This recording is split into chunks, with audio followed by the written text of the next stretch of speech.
Hello, everybody, one more time. Happy to be with you here. I don't remember this last time when I was presenting to a technical audience.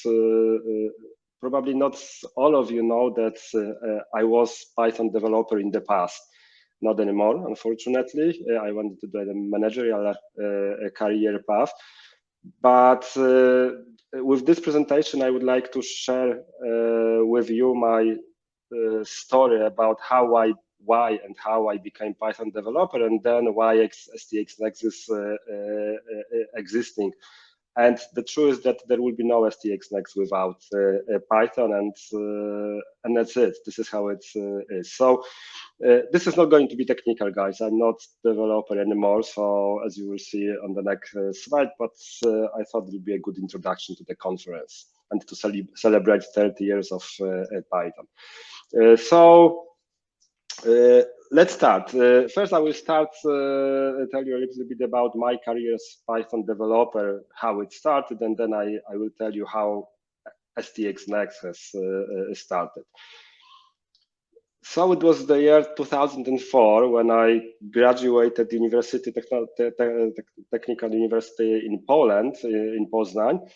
And as you can see on the TOP Programming Community Index, at that time Python was not that obvious choice. Actually, it was just gaining attention, even though it was already more than 10 years on the market. The three main technologies that has been used and very popular and they were taught at the universities were C, C++, Java, and of course PHP was there. JavaScript actually was emerging that time. So Python was not the obvious choice. The first programming language actually I learned at the university was Pascal and Delphi at that time. Then of course it was the Java time. So Java was, as you can see, was very popular already that time, and it was actually the natural choice was between Java, C++, later C#. And I chose Python. Why? Kuba already mentioned it. So at my university times, I was using mainly Java and Delphi to deliver projects that was necessary during my courses. And then I think the year before I finished my my studies, a friend of mine introduced me to Python. And I remember one holidays, one summer I was working, spending my free time, holidays time, implementing, I think it was discussion board in Java for Poznań Java users group, actually. So at that time there was not many frameworks like today. And it took me like more than a month to implement basic functionality of discussion board. And then the friend of mine introduced me to Python. At that time, it was Plon CMS system, and said that it's a nice thing. I didn't know Python at that time. So I decided to give it a try and decided to implement the same or similar functionality I did with Java to do it with Python and CMS framework. And actually, it took me 2 days to achieve the same functionality that took me before 1 month to implement in Java. And this is when I fell in love in Python. It was year before I finished my studies. And this is I decided to start my career as Python developer. Today, from the perspective of time, it was a good choice, but at that time, I didn't know that Python is going to be nowadays most popular programming language there, and be very, is attracting so many people. So it was a little bit of coincidence or a little bit of luck that I chose Python that time. But this is how usually good stories start. So how it looked like that time. So I was active Python programmer between 2004 and let's say 2010, maybe before, maybe a little bit longer before I actually stopped to be a programmer and focused fully on building a company. So for me, the basic Python version at that time was 2.4. Actually, I was using versions between 2.5 up to 3.0. But mainly I remember from my coding time that doing migrations between 2.2 to 2.4 and later 2.6. So this was the standard during my time. And the frameworks I've been using is CMS Plon, Zope 3 and 2 and 3, Pyramid, Twisted. Actually, I never had a chance to use Django. Django emerged actually at the end of my programming career, and I wrote a little bit of code using Django, but I don't remember any big project I used as a Python developer to use Django. So I know Django is the obvious choice for today as an entry framework, but that for me, this entry framework was CMS Plon. Of course, it has pros and cons because Plon was a pretty complex system in comparison to Django. In the same time, it allowed me to learn proper programming skills, architecture things, because it was designed in a pretty good way for that time. Then there is a question about JavaScript. So of course I was using JavaScript, but the reason it was not popular at that time when I started my career is because it was a time of Internet Explorer 6 at that time, and Internet Explorer 6, I believe, didn't have a debugger for JavaScript. So every debugging was done through alert windows. So actually, when I was starting the career as a developer, JavaScript was not the obvious choice, and it was not a pleasant thing to work with because there was a lack of tools. Then, of course, Firefox was born, adding support to debugging JavaScript. Of course, there was some plugin for Internet Explorer at that time, but it was a very tough time for JavaScript developers. Python was much more nice, much better to work with than JavaScript. So this is how my career looked like. The context of my career with Python looked like. Totally different times than today's, but very nice times. My career as Python developer was really connected since basically the beginning with be active with the community. So I don't know. I'm not sure if it's because of me, because this is how I was, or this is how the times have been. But I remember that next to doing my regular job as Python developer, I was trying to popularize Python, to learn Python by attending different conferences. So for me, Python actually was the Python community was very strong across the globe. In Poland, it was emerging. Actually, PyCon PL was born a little bit, a few years later, and if I'm correct, I was having presentations in the first 10 editions of PyCon PL, including the first edition. I don't know, because I liked it. I like to meet a lot with other Pythonists in Poland. This group was not that big as this is today, and these were the best chances to meet other people like yourself. It's not only PyCon conference, because I also had the privilege to have presentation in EuroPython conference. It allowed me also to travel a little bit across Europe and US. So I've been presenting in Florence in 2012, in Berlin 2014, and in Bilbao in 2016. So very good times. I had more time probably than today, so I traveled a lot that time. I also had the chance to share my knowledge, and not only my knowledge, but also other developers from STX Next that time, creating a special edition of Software Developer devoted purely to Python. I was a head editor of this, and this was very unique because Python was not that popular at that time, and I managed to actually persuade them to create the special edition really only devoted to Python topics. I managed also to write dozens of articles in different IT magazines about Python and its frameworks, and also participated in different international and local events and conferences. I was, I think, twice in Sorrento as in Plon summit, and then I also participated in Edinburgh and Santa Clara in US as in PyCon US conference. I also a little bit later took part in different interviews and podcasts. So for me, career as Python developer was very connected also to sharing my knowledge, to popularizing Python, mainly in Poland, here, especially that time. I really enjoyed it.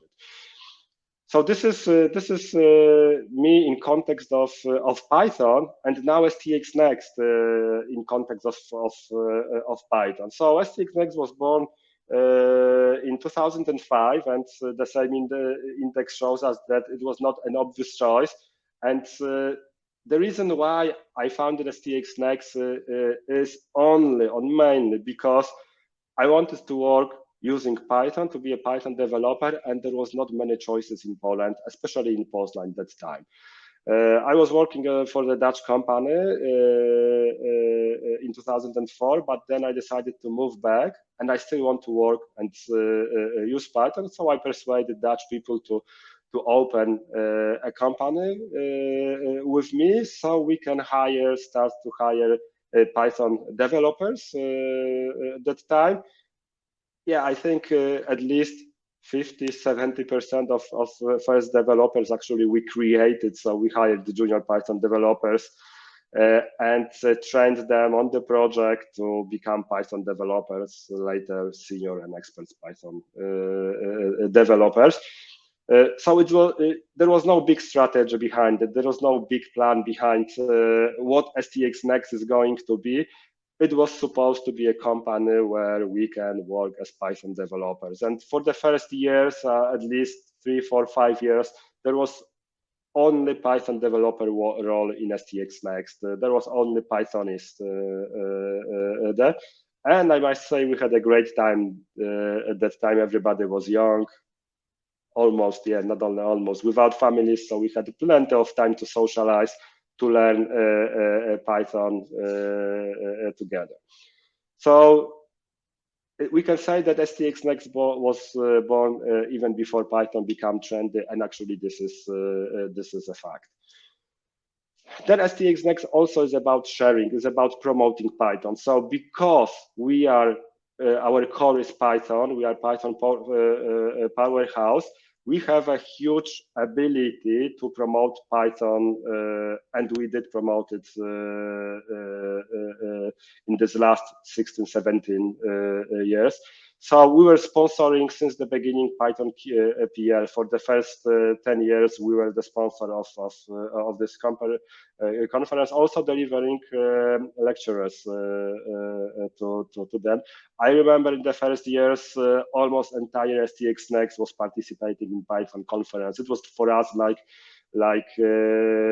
integration event, social event, when all of departments have been going to PyCon PL.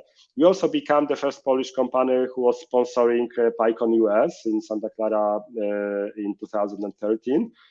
I believe there is at least more than 200 presentations given by STX Next people, both in Poland and internationally, only about Python, because we also use other languages and promote, share knowledge with different other technologies.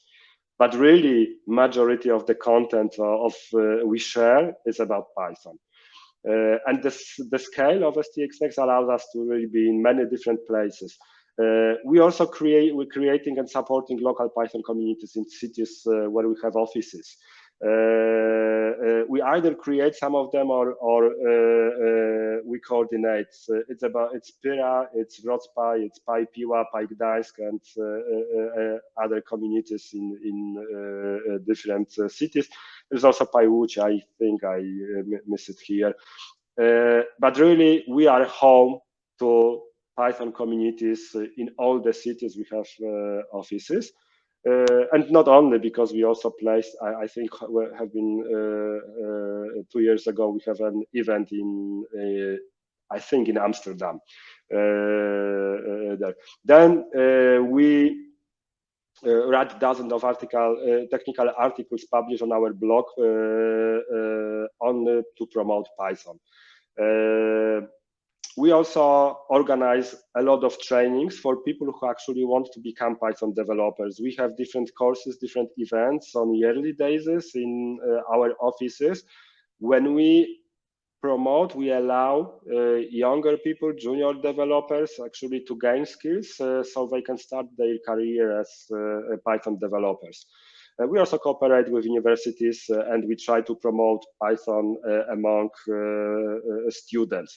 So because today we are almost 500 people, we have resources and the scale that allows us really to promote Python in many different places.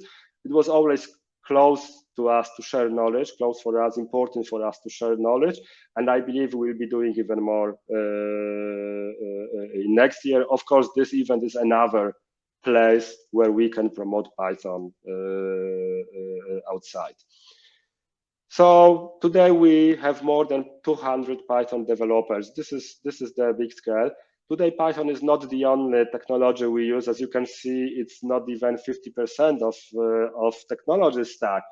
Today, we want to deliver, full service, full scope of technologies. Number 2 technology is JavaScript. So it's difficult to say exactly because most of our Python developers also use JavaScript, so it's difficult to say what is how many JS developers we have. But even though we are our core for us is Python, and it allows us really to promote it even more than in the past. We also have working with different peer agencies that allows us actually to place different technology articles about Python in different newspapers, magazines, or technology portals. There you can see the example of just the 2 of them, but really there is more of them. And we want to be even in future in more places that actually we can brag about Python and telling the world how good the language is. We also had a chance to work with the great brands, companies using Python. Some of them are now, some of them already has been using Python. Some of them actually we brought Python to these big brands. And to summarize it is something that makes me really proud of is that we as STX Next are holding #1 position in Clutch Leaders Matrix in top Python and Django developers. We are, I believe, the biggest Python Django developers company, at least in Europe, maybe in the world. And we would like to promote it even more, and we are very happy that Clutch and actually our clients praise us and allows us to be #1 in this leaders matrix. So something that due to our hard work and skills of our people allows us to be. So this is it. It's just an introduction of the small history of STX Next and my career. And I believe it's going to be a great technology conference, even though my presentation is not technology oriented anymore. But as I did for many years at the beginning of my career sharing knowledge, now a lot of STX Nexters and former STX Nexters and people from outside will be promoting Python through this conference together with us. So happy to have you here. And it's time for questions, I think, Kuba. Yeah, hi. Wow, really enjoyed that presentation. In terms of the questions, we didn't get anything actually through the chat. I have some questions just for myself to keep you here a little bit longer, if you don't mind, as we wait for Maciej Urbański, our next speaker, to get ready with his presentation. I wanted to go back a little bit to your, developer days and ask you, do you remember any sort of, I don't know, app or anything that you built yourself with Python that you're, especially proud of, or you have fond memories of it? So yeah, one of the biggest projects we did together with, I think Radek Jankiewicz is still with us. I've seen it on the list. Was Poland.travel, the website for a Polish tourist organization. It was done in CMF Plon. And it was a very big thing. Actually, it was for us, it was, I would say, above our skills. But we didn't know it that time, so we did it, and then we have been fixing it. And at the end, it was a good, nice success. This site, so it was the biggest project we delivered. The second one actually is Inteligo.pl. Actually, this was a few years later. It was the site that was implemented by us in Python by our developers. It's still in Python. We don't maintain it anymore, but this for us as young that time, developers, these were pretty huge projects at that time. Yeah, I can totally see that, and it's great that you had this this experience, and that you rose up to the challenge. I say you; it was way before my time at STX Next, but it's great. Thank you for sharing those memories. We do have quite a few questions coming in now, so I'm glad I kept you here for a little while longer. Some of these I will read out. Some of these I think it's better if we address in the comments. Okay, let's start with a classic one. Do you miss being a Python dev? I don't. So I say that being a Python developer is a pleasure. This is one of the greatest job you have. That the thing is that doing that job, you spend 8-10 times in front of your computer. This is how the work of Python developer looks like, and you mainly work with the code. Working as the manager, you have very versatile, especially as a CEO, is even different story. It's a different job. You work with people. It's difficult, tough job, but still you every time you meet new people across the globe there. And this job is mainly about meetings or budgeting or working with Excel. But majority of time I spend on the meetings. Talking to people, and this is what I also enjoy. It requires traveling a lot to either to clients or to different cities or to conferences, etc. So you are on the move. You don't need to spend 8 hours a day in front of the computer there, and you are doing different things every day. So it's difficult as a CEO. You don't become specialist in anything. You always have to have specialists in different areas. Like you have to have good developers, good managers, good CFO, good salespeople, good recruiters, etc., etc. You are not top. You are not experts in anything. But what you have to do is to coordinate everything, and you have a pleasure to meet new people all the time. There, so different job, and you have bigger possibilities. Yes, because as a CEO, I can steer the company in the way that it can even promote Python even more than I can do it myself as a Python developer. And this is the nice thing about it. So I could easily switch back to be Python developer. It's a pleasure. It's less stressful. It's a very creative job. It gives pleasure. But in the same time, I do enjoy to be a CEO because it gives different versatility of the task you do on a daily basis. I see. Okay. Yeah. Thank you for the candid answer. I have one more follow up. I think I'm curious myself. So saying you wouldn't go back to being a Python developer, do you still write some code just for pleasure though? No, I don't for pleasure. My personal hobby is healthy living, so I do different things connected to healthy living, and writing code is not that thing that, at least in my definition, that supports my healthy living. Sometimes I do write some code in Excel to calculate the different stuff, different things, but no, I don't. Except for one thing, last year I had a chance to support my neighbor with doing in the school, doing some two tasks in Python, and I helped her, and I managed in 10 minutes to solve the the task, the problems that they had in the primary school. But only because I knew how to use Google, and but so I still have a skill to run simple code. Yeah, he can still do it, everyone. It's just a But bit of a... it's like the skill you don't forget is like riding a bicycle. Sure. I believe I would need a couple of months only to get up to date with the current version of Python and frameworks. Coding is like really thinking logically. It's about architecture, how to solve problems, not about knowing, what is the version of Python there. So a couple of months and you can go back to this. Maybe at the retirement, we see. Okay, yeah, thank you. Thank you so much for this answer. Bartosz is also saying thanks for the interesting answer for the previous question, but I think this one was very much connected. There's a lot of questions coming in. We'll try to cover them all, but I'm already telling you we might not be able to. Keep them coming, though. I'll pick the best ones, according to me. And according to me, this one is interesting. How do you see the future of Python? Yeah, I was asked the same questions in 2008.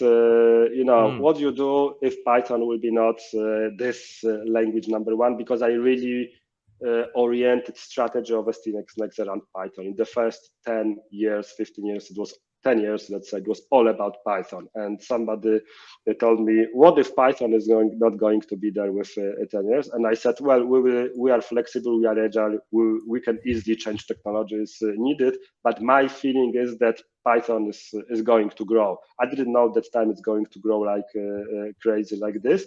Today, because I have much bigger experience than in the past, I say next 10, 15 years, will be Python. Python will be popular. Why? Because in the last 10 years, a lot of code has been written in Python. And nowadays is the time when big corporate companies, corporate world is also starting to use Python. And usually these companies are going to maintain the systems for the next 10, 15 years. So it will be bigger. It will be, even if the new language will appear today, it will not overcome in the next 10, 15 years because the momentum is for Python. It's like with Java, as you can see on remember from the Tiobe index, actually it's looking like Python is now more popular than Java, but Java is still very popular on the market. It's almost everywhere, and it will be there for at least next 10, 20 years. So, and Python is, I would say, just at the place where Java was 15 years ago. So yeah. I think that this is the momentum for Python, and we ourselves don't have to worry in context of our career about future of Python. Okay, yeah, thank you. And yeah, I do hope that everything that you said is going to play out just like that.